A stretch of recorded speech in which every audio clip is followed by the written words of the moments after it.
So goes, how we doing this morning? You guys ready? Let's do it.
How are we doing this morning? Everybody awake? So this next part just says, we sing it loud, for love has found us. That doesn't hype you up this morning? I don't know what will. Let's sing. And we sing it out, we sing it loud, for love has found us.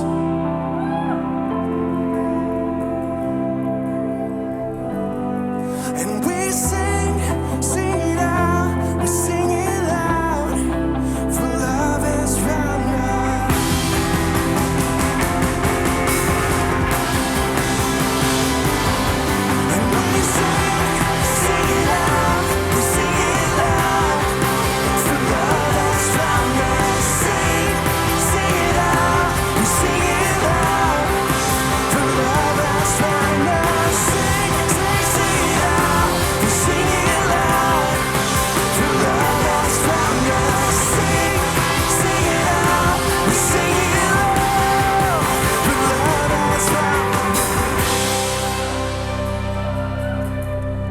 It's great to be here with y'all this morning. How's everyone doing?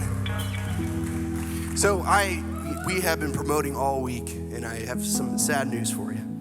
Unfortunately, we have been promoting that Chris Llewellyn, the lead singer of Rent Collective, will be here with us this morning. And unfortunately, due to circumstances concerning his voice, he will not be able to join us. I'm so sorry. But we still have an amazing service planned for you guys. And Troy's going to continue his series Triggered, which has been unbelievably good so far. But thank you guys for coming out. I know time changed. We were exhausted this morning. I don't know, it's like 6:30 in the morning in my head. So it's just, it's tough to rally, but you guys hype me right up. So you guys ready to keep singing? All right, let's do it.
my secret place. I'm wide awake, drawing closer by grace, and oh, my heart is yours, and all fear removed. I breathe you in, I lean into your love, and oh, your love.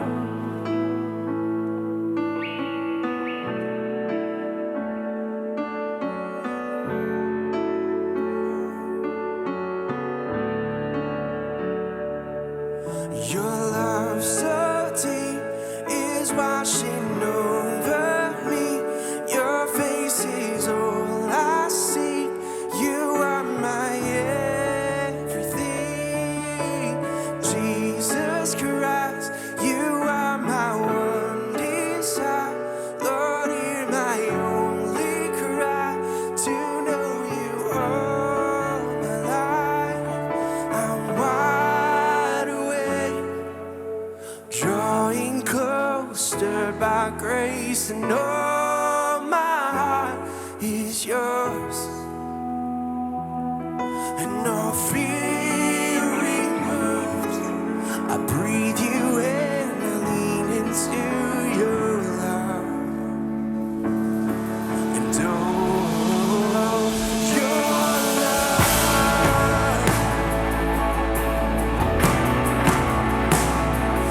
your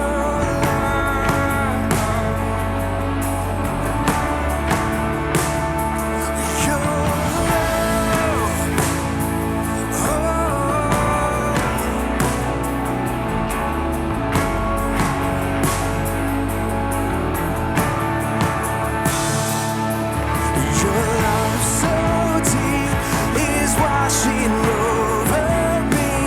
Your face is all I see.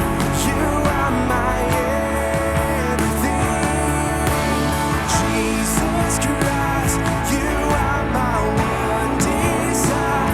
Lord, you're my only cry, to know you all my life. Love so deep is washing over me. Your face is all I see. You are my Jesus Christ. You are my one desire. Lord, you're my only cry, to know you all my life. Love so deep is washing over me. Your face is all I see. You are my everything. Jesus Christ, you are my one desire. Lord, you're my only cry, to know you all. Love so deep is washing over me. Your face is all I see. You are mine. Jesus Christ, you are my one desire. Lord, you're my only cry, to know you all my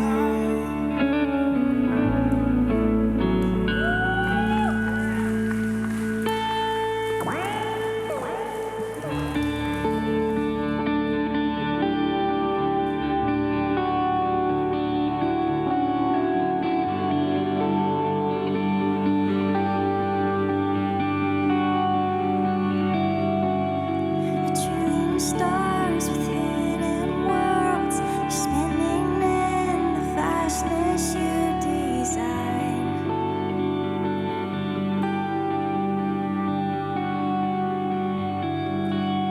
The rolling seas, a masterpiece, that dance into the thoughts within your mind.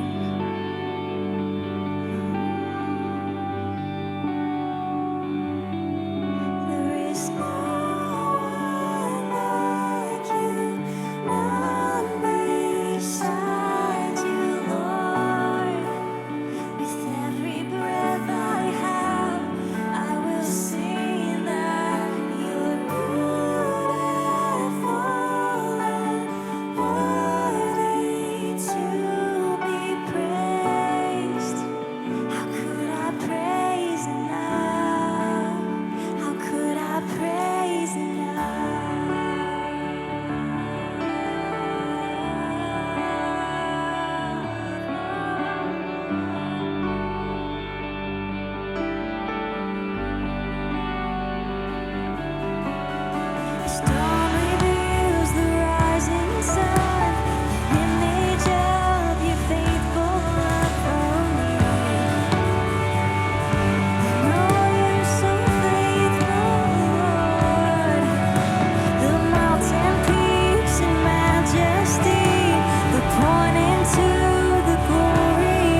join until my lungs can't sing, and even then I find a way to worship with all my heart. There is no one like you, there's none beside you, Lord.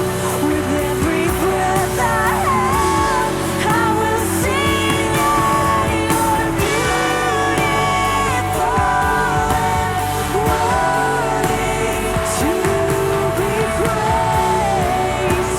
How could I praise enough? How could I praise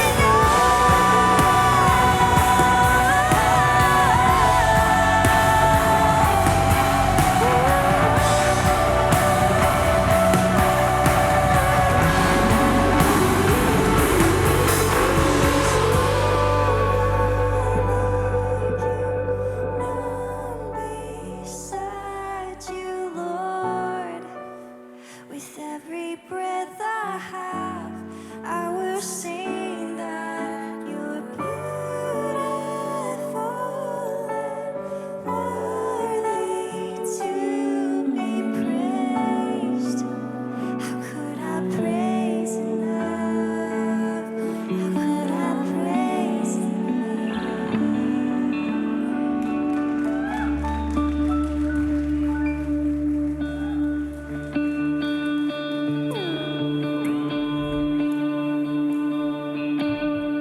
I've been strong and I've been broken within a moment. I've been faithful and I've been reckless at every bit. I've held everything together and watched it shatter. I stood tall and I have crumbled in no same breath. I have wrestled and I have trembled towards surrender. Chased my heart adrift and drifted home again. Plundered blessing till I've been desperate to find redemption. And every time I turn around, Lord, you're still there. And I was found before I was lost. I was yours before I was not. With grace to spare for all my mistakes, and that part just rests me. And I know I don't deserve this kind of love, but somehow this kind of love's who you are. It's a grace I can never add up to be somebody you so want. Somehow you love me as you find me.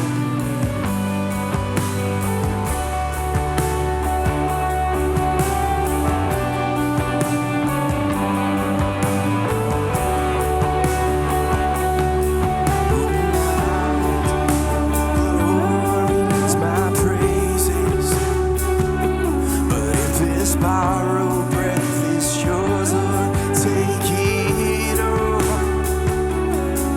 You are faithful and you are gracious, and I'm just grateful to think you don't need a single thing, but still you are mine.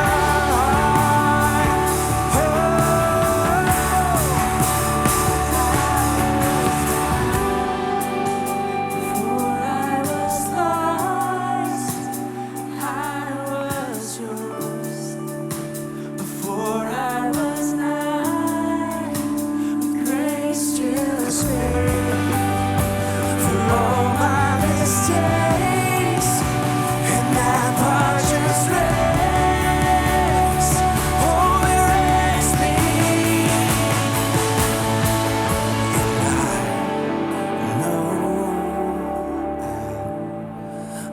don't deserve this kind of love.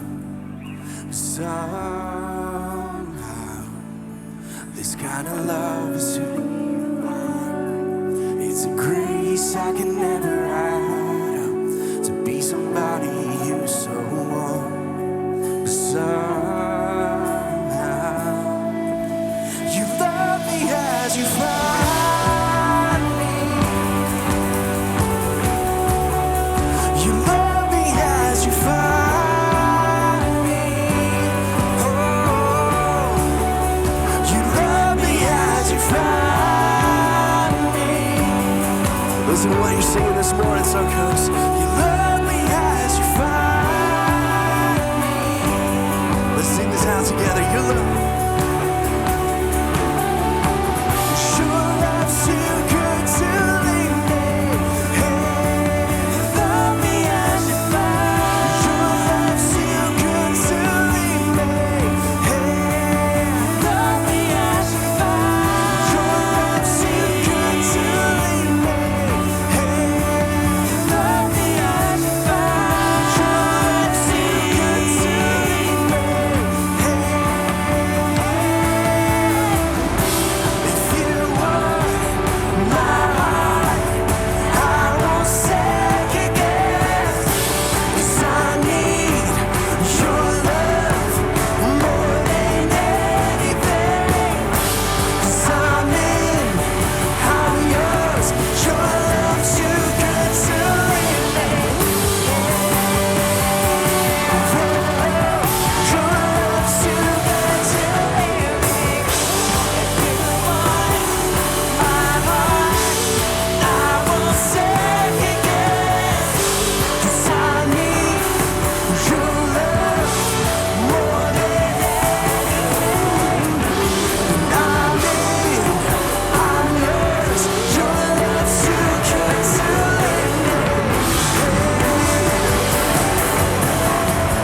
Your love's too good to leave me. So let's give him one more shout of praise this morning. Thank you all so much for singing with us. You made us sing.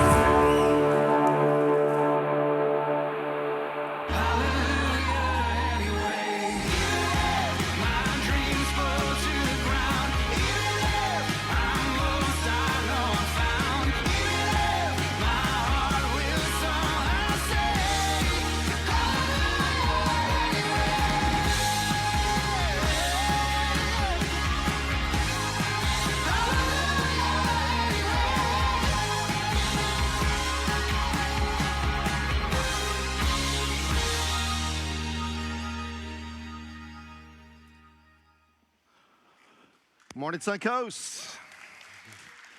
Glad you guys are here and didn't fall victim to the time change. Spring forward, right? There's an old Indian proverb. It says, only in the West would we think cutting an inch off the bottom of a blanket and sewing it to the top would make it longer, right? That's sort of the concept there. I'm Dr. Troy Doucet, one of the teaching pastors here at Suncoast. I'm so thankful you're here, whether you're live in person or you missed the time change and you're watching at home online. Thanks for joining us.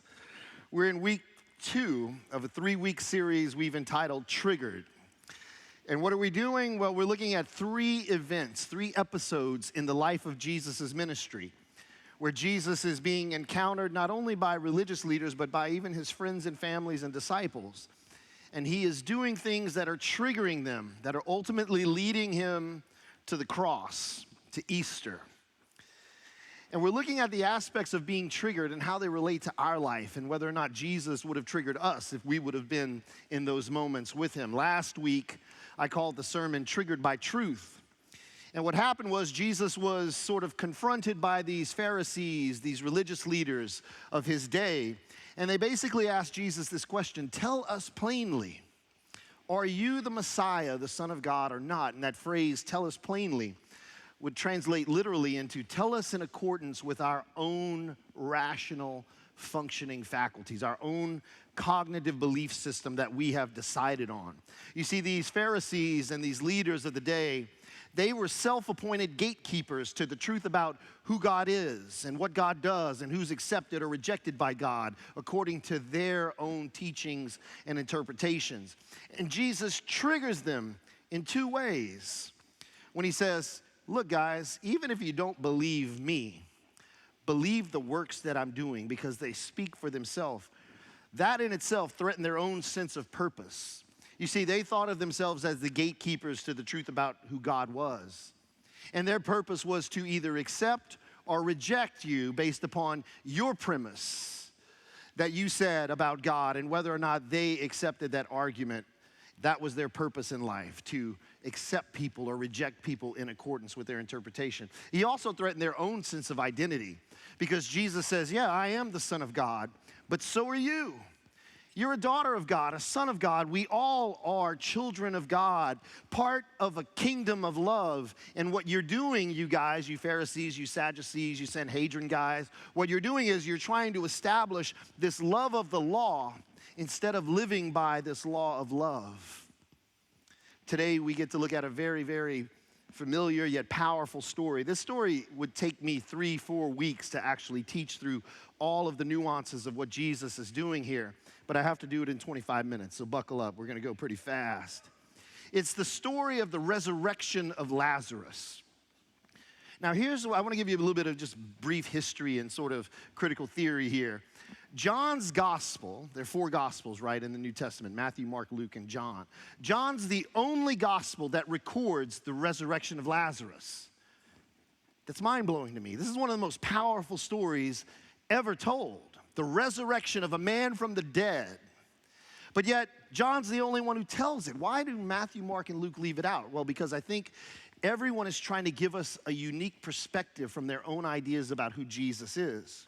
For Matthew, Mark, and Luke, Jesus' moment that breaks the camel's back, the straw that breaks the camel's back, so to speak, for the religious leaders to lead to his crucifixion, Matthew, Mark, and Luke believe it's when Jesus clears out the temple. You guys remember that? He walks in and there are money changers in there. Jesus starts flipping tables. He actually grabs whips and is like leading a charge to get them out of there. They believe like that's the moment the religious leaders are like, we've had it with him. He needs to die. John thinks differently. John uses this as the crux and the culmination of Jesus' ministry to say, no. It wasn't when he ran the money changers out that led to his crucifixion and death. It is when he raised Lazarus from the dead.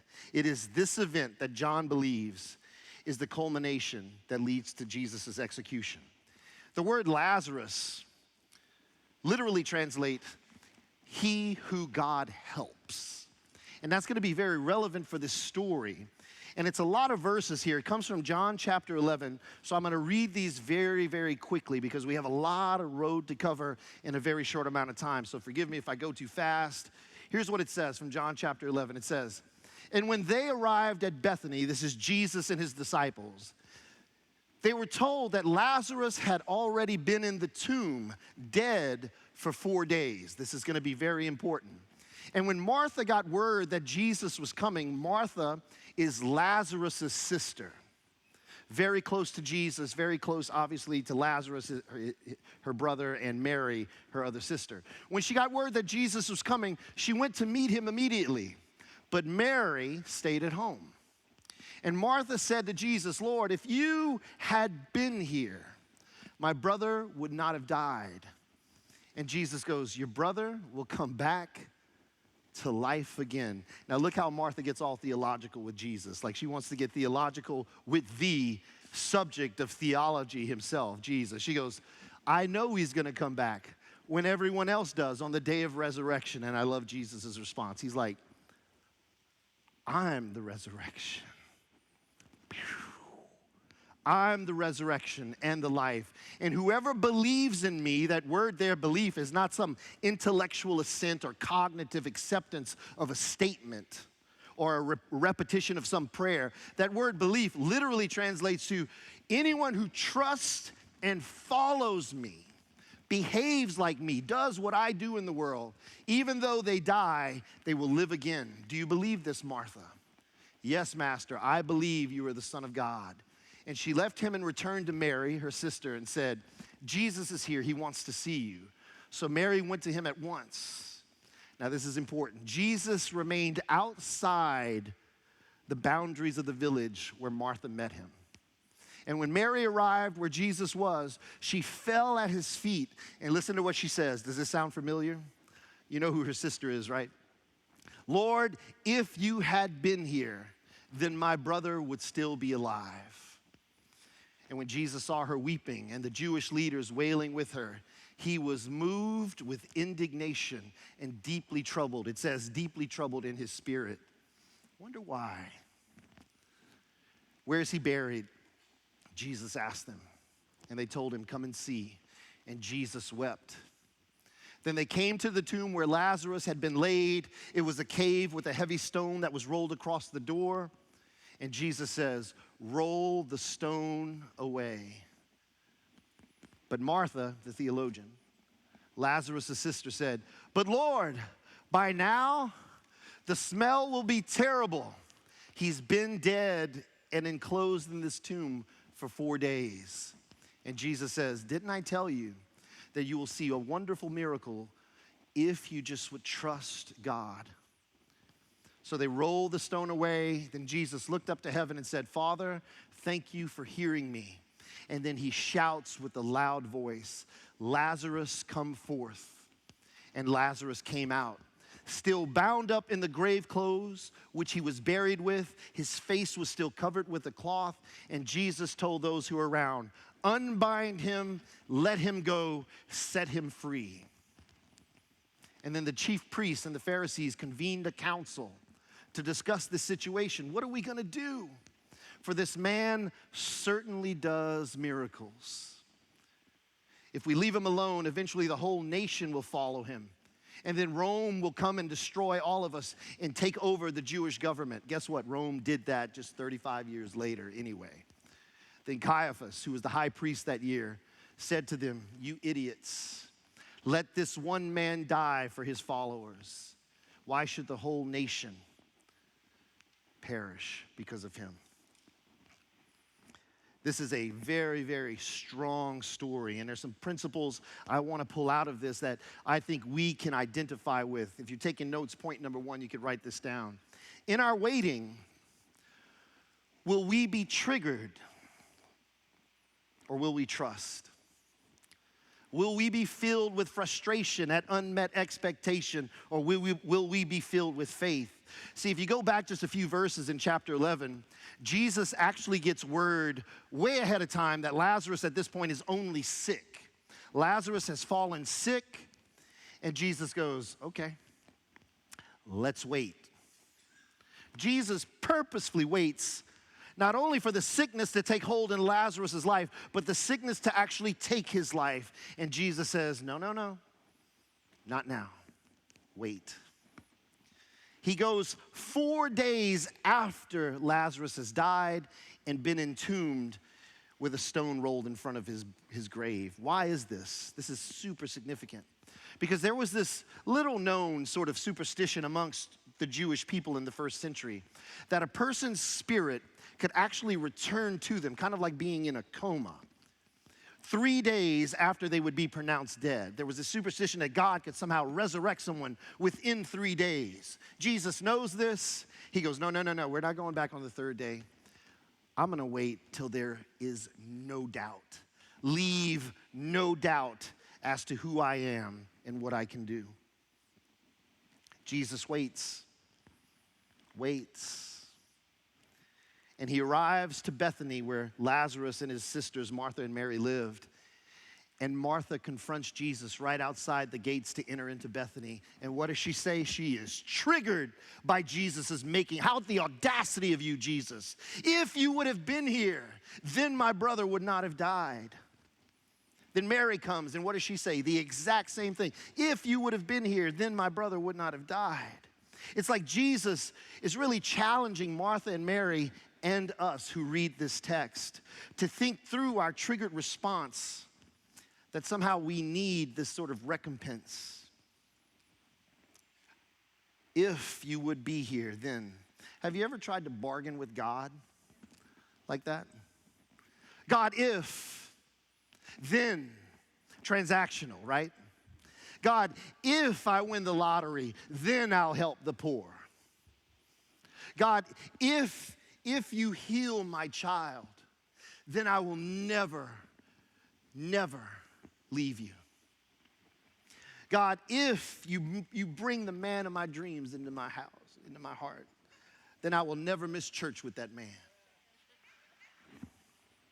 I mean, how could God not answer those prayers, right?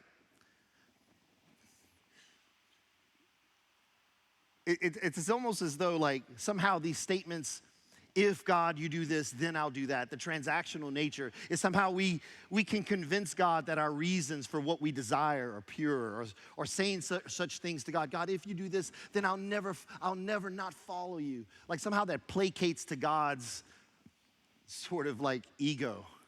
God has no ego. God is the only thing that exists that is certain in this world. Jesus, I believe, is thinking to himself as Martha and Mary say, God, if you would have been here, then Lazarus. I think Jesus is really going, really? Do you believe that? Because you obviously don't comprehend who I am. You only care about what I can do. Because if you really knew me, if you really believed in me, you would know that just a few weeks earlier, I healed the centurion's servant. If you guys know that story, the centurion who worked for Rome comes to Jesus and he says, hey, Jesus, I have this servant man. He's really amazing. He's really good. He's a Jew and he's gonna die. Can you come to my house and heal him? And Jesus goes, I don't have to go physically. Go, he's healed. That was from 20 miles away. And the guy shows up and his servant man's like, yo, what's up, man? I'm here. I don't know, something came over me and I feel better. It's like Jesus is saying, it is not about relying on what I can do for you. It's about recognizing who I am within you. It's not about being triggered because I didn't do what you think I should have. It's about being transformed in all that I am doing in this moment. It's like Jesus is saying this is powerful. I can do what I can do because of who I am. I sit right here on the front row. My hands are lifted every Sunday morning. Do you think I'm worthy to worship God? My wife could probably tell you horror stories about some of the things I said and did that I regret in my life. But thank God my hands aren't lifted because it has anything to do with me. It's my recognition of who God is in my life that my hands go up, not in identifying all of my mistakes, because some people go, oh, you're a hypocrite. I know what you said, Dr. Doucet. It doesn't matter what I said or what I did. It matters who he is and who he will continue to be in spite of my mistakes. That is the absolute truth. Praise and worship is not about me. Because if it was about me, I'd stay out in the freaking foyer. Because I'm unworthy at times because of what I say and do. I mean, it's just like part of our nature as being humans, right? We want to bring something to a relationship. I have 2 daughters and a son. And I try to raise them as best I can. And do I screw up? Absolutely. But man, I want them to bring something to their relationships, right? That's why they go to school. That's why I want them to get an education. That's why I love them. That's why I hug my son. That's why I hug my daughters and I kiss them. Imagine my daughter come to me, Dad, I met a guy. He's great. Tell me about him. He's homeless. Does he have a job? No. Doesn't do nothing. Just does drugs all day. I'd be, what? And we think that sort of identification in relationships is with us and God. Like I bring something to God. We sing this song, we just sang it. God, you don't need anything from me. You don't need anything. This is borrowed breath.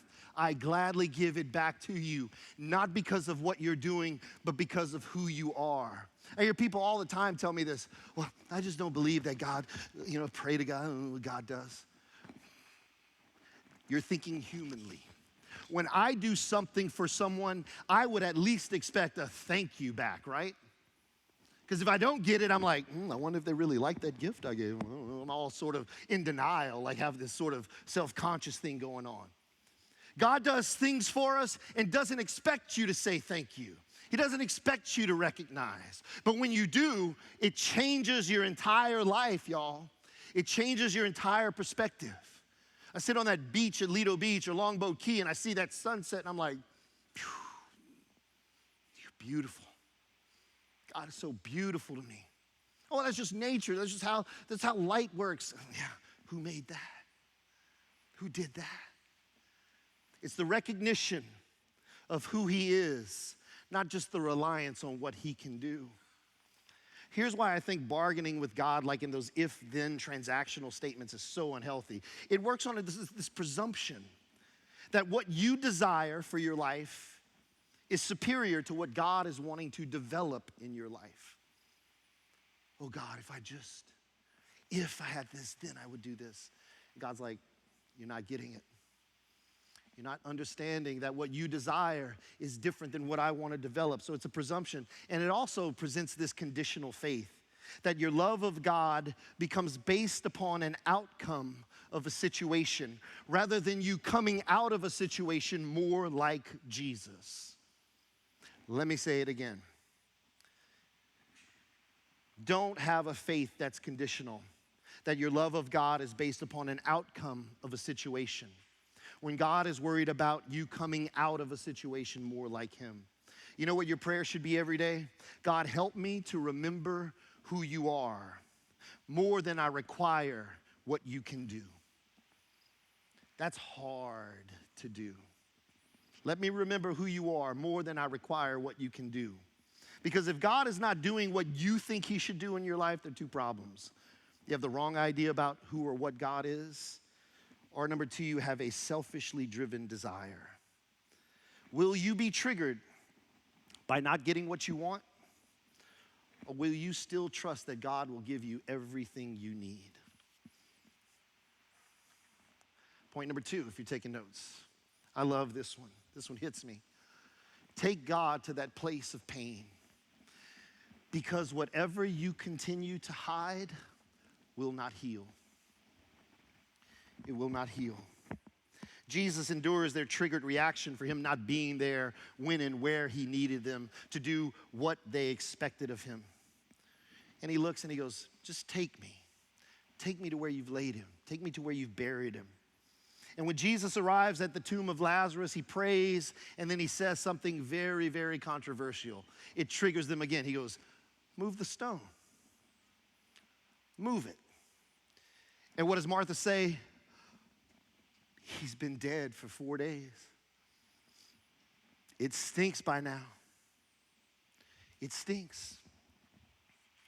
Let me tell you, this story is not only about a man named Lazarus that has died.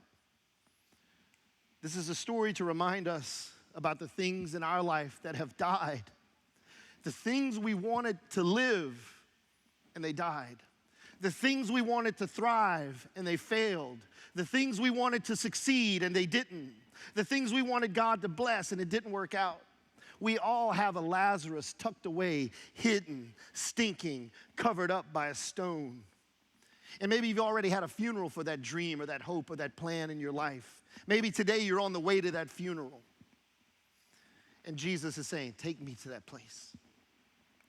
Show me where you buried it. Because what you continue to hide will not heal. Maybe for some of you, it's the death of a marriage. And you're like, I never want to go through that pain again. Let me tuck it away. Maybe it was a betrayal. Someone hurt you so deeply, I can never trust another person with my heart. Let me hide it. Maybe you lost a loved one in your life.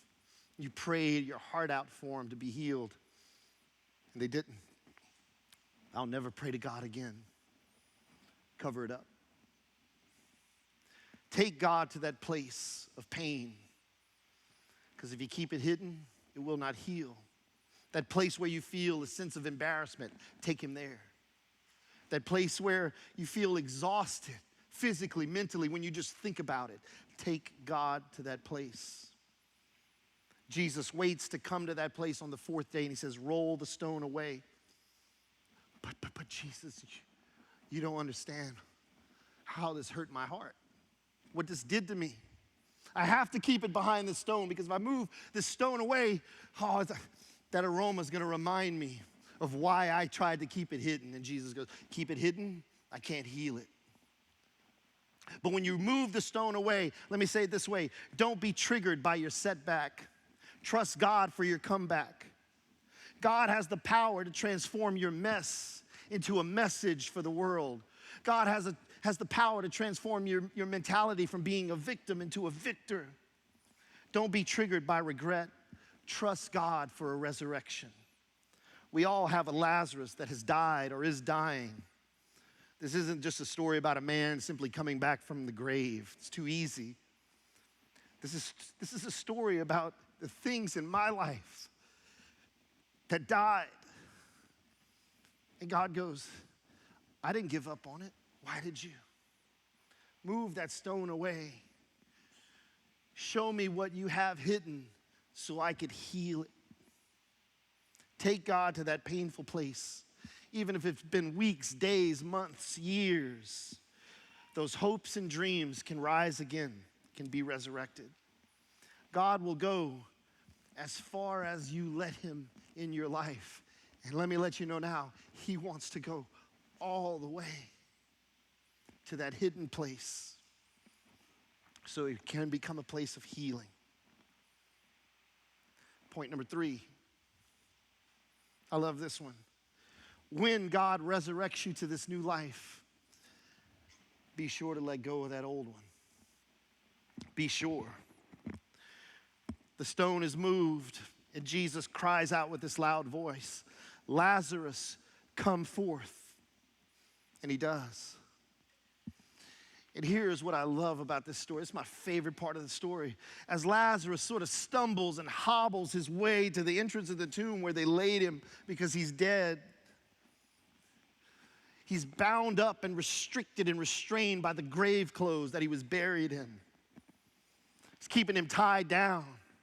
And Jesus says, loose him and let him go free. See, here's why this is important. This is why this is a very important part of the story. Lazarus stumbles to the edge. You can be on the verge of your victory, at the moment of your miracle, on the cusp of what you've always believed God to do, and still be bound up by old ways of thinking, by old habits and hang-ups and hurts in your life. And Jesus tells him, take those old clothes off of him and let him go. They're holding him back. This is so significant for us today because Lazarus is bound up by an old way of thinking, by an old idea about God that no longer serves him in this new life. I get it. Thinking about God in new ways, trusting God in new ways can be challenging and uncomfortable. We become attached to familiar patterns in thinking and behaving. And we may face the fear of uncertainty. But Jesus says, loose him. Let him go. And here's why I think many of us hold on. Even when God does something miraculous in our life, this is why I think we kind of hold on to old ways of thinking, old habits, because we're worried about what people will think about us. We're worried about what people will think about us. Will they even believe God touched my heart, my life? And here's the truth, man. Here's the truth. Some people from your past can only see you in light of your old life. That's true. I go back to Louisiana. I'm an old country boy, Cajun boy from Louisiana. 45 people in my graduating class. I graduated like 25. I go back to Walmart Johnny in Opelousas, Louisiana, see some of my old buddies I went to school with. They're like, Doucet, how in the hell did you become a PhD? I don't even remember seeing you in class. It's because I wasn't. I was shooting ball, baby. Wait, what? You got a PhD from what? Did you buy that degree online? No, I bought it, but it was at the University of Texas. Wait, you went to Oxford as a postgraduate? Mm-hmm. But I just remember you like listening to like rap music all the time. Yeah, I still do. Still do. Some people want to keep you in the grave clothes. They want to keep you wrapped up in what their old perspective of you was when God's doing something new. I'm like, hey, I'm just here to buy some stuff to go cook at my mom's house, but it's great to see you, Mitch. Have a blessed day. And they can't wrap their mind around it. And maybe there's some people in your life, maybe you're the one who wants to keep people wrapped up in the grave clothes, right? Because someone hurt you or did something, you're like, ain't no way God can change that person. Baloney. Maybe sometimes we're the ones trying to keep people in grave clothes. When Jesus says to the people, I'm not taking him out, you take him out. Unravel him, loose him, and let him go. When we encounter people who've had a resurrection moment in their life, what are you going to do? Wish that they were still bound up? Or are you going to be part of the party that unravels them and goes, go be everything God has created you to be? Help remove the grave clothes of people who are experiencing that type of resurrection in their life. Take God to that place. Point number 4. I love this one. People in positions of power are often triggered when they face the possibility of losing it. It's easy to point the finger at the Pharisees, so I'll start with them. You see, these Pharisees were there too. They saw Jesus arrive 4 days late. They saw Jesus command that stone to be rolled away. They saw Jesus command Lazarus to come forth. They saw Jesus say, unravel him. They saw the miracles. They even believed the miracles. They believed them so much they called a conference to get together. I remember working in certain churches, people were like, we need a water fountain here. Let's call it conference. Conference for everything. Religion hasn't changed very much. The Pharisees saw the miracles. They even believed the miracles, and they chose to keep on their old grave clothes. Isn't that something? Why? There's many reasons. You can think about maybe Jesus was a threat to their authority. Like they had a traditional hierarchy where they were the gatekeepers of truth. They had the authority to accept or reject anyone's premise about God or belief about God. You're in, you're out. You get to go to heaven, you get to go to hell. They were the ones who dictated all that. So maybe Jesus was a threat to their authority. Or maybe they, just like most of us, they fear change. Many of us are resistant to change. And Jesus' radical teachings, plus these miracles, are upsetting traditional and conventional beliefs about God. Wait, we ain't seen people rise from the dead. Man, we ain't seen people's lives transform like this. I just liked it when we could judge people. I liked it when we just tell people how they're wrong. But now we're seeing all of these things, not just the miracle of resurrection, but the miracle of new life, the miracle of like, I am a child of God and I'm gonna live into that truth. Fear of change, but here's what I think, my humble opinion, because I relate to this most of all. I think they had more of a lust for power and control than they had a love for people and community. Where are you in this story? Are you triggered by waiting on God to do something for you? Or will you trust God to transform something within you? Are you triggered by God wanting to go to that place in your life that you have walled off from the rest of the world? Or will you take God to that hidden place so healing can happen? Or are you like the Pharisees, triggered by the changes that are happening to the power structure you've developed and organized, maybe not for the world, but for yourself? I think that's what we think. That's the biggest lie of all, is that somehow I'm in control of my life. I have power over my life. I gladly surrender that power of my life over to the one who gave it to me. And I trust him for that transformation. Where are you? Where's your Lazarus? Take God to that place. Let me pray for you, Suncoast. Father, I pray for my friends, for my family, for my community. God, wherever we find ourselves in this story,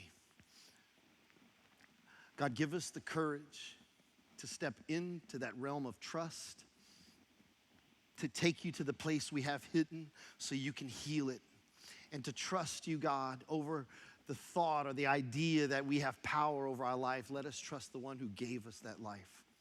Give us courage to do that in Christ's name. Amen. Stand with me, Suncoast. I want to close with just a little quick story.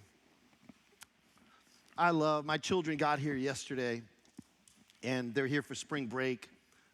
It's kind of like hallelujah and hell all in one week. But I remember when my daughter, Adelaide, she was like 4 or 5 years old. Anybody ever been to the mall? I'm sure we've all been. It's full of stores. But you don't have enough stores in the mall, so now they put a little kiosk in the middle of these stores, right? So you can't even walk freely. And all these little kiosks are trying to sell you things like hand creams, hair regrowth systems. I don't care. But I remember I was in Dallas when Adelaide was 4 or 5, and there was this one kiosk. It was just colorful, full of toys, and it even had like cool little like kiddie music going. And oh my gosh, she was like, "What is that?" I was like, "Oh boy!" And this guy was, selling all these toys. He's just a kid doing his job for like $5 an hour at the time or whatever. And he had this thing attached to his wrist, and it was this elastic band with this ball tied into it. And he'd throw it, and he'd catch it. And Adelaide would watch it, and she'd be like, "Ooh." And I was like, "That's neat." And he's like, "Yeah, this is really a good stress reliever." So he puts it on my wrist, and I go, and it comes, bow, it hits me in the freaking nose. And my nose is bleeding, and I'm like, "Oh, I gotta." And Adelaide's like, "That's amazing." I don't know if she wanted to play with it or she's like, "I could bust my dad's face open every time with it." And so I'm like, "Come on, baby, we gotta go. We have somewhere to be." And she's like, "But I want one." I'm like, "No, baby, no. Come on, we have other things we need to do. Come on, let's leave." She's like, "But I need it." I'm like, "Hold on." And here I am, a grown adult, logically explain, "Look, you can't put it around your wrist, your throat is gonna come back and hit you in the face. I'm having this." And she's like, "But I need it." She starts having this breakdown, and the poor little $5 an hour teenager's like, "Gee whiz, cheapskate dad. It seems like $4, man. Get it for your child. Stop the meltdown." I'm like, "Come on." And she's like, reluctantly, I gotta drag her away. She is just beside herself. She wanted it, desired it so much. But we were going to Claire's to put in her little earring. And put them in, and of course she cries a little bit because there's a little bit of pain involved. But as soon as the pain dissipates, she goes, "Ooh, ooh." Totally forgot about her desire for the other thing. In our life today, I think God has the best things waiting for us. Will we trust that process, or will we be triggered in our waiting? Go and trust that the God of the universe who lives within you has all good things waiting for you. God bless you, Suncoast.